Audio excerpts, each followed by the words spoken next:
maze kurema byose mu cyumweru cy'irema.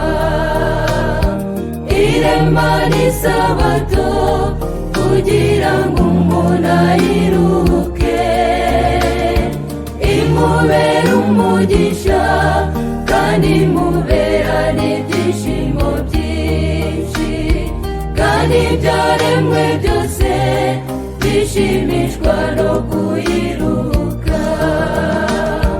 Sabato ikimenyetso kiduhuza n'Imana, ikimenyetso cyo kuremwa no gucungurwa kwacu.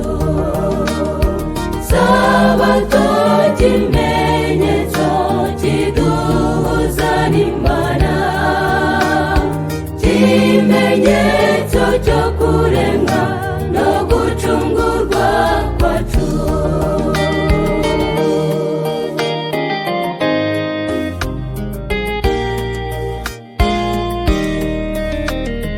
Mu ngobyi ya Edeni kuwa gatandatu nimugoroba, Imana n'abamara ikabazaga mu gitaramo.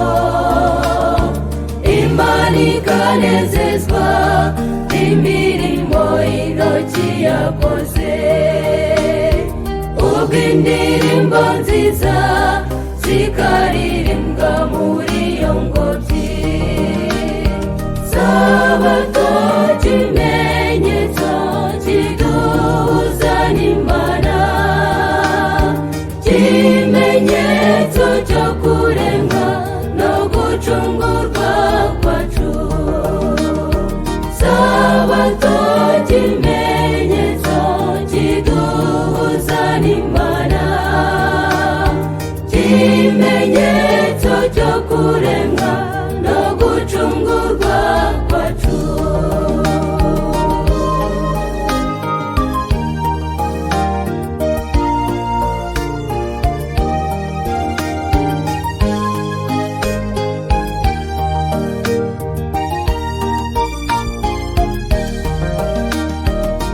N'ubu niko biri iyo duteranye uko tungana. Imana iba muri twe n'abamarayika bo mu ijuru, twishima mu mitima kubw'impano twaherewe mu Edeni. Reka tuyiruhuke sabato dusabane n'Imana. Sabato ikimenyetso kiduhuza n'Imana, ikimenyetso cyo kuremwa no gucungurwa kwacu.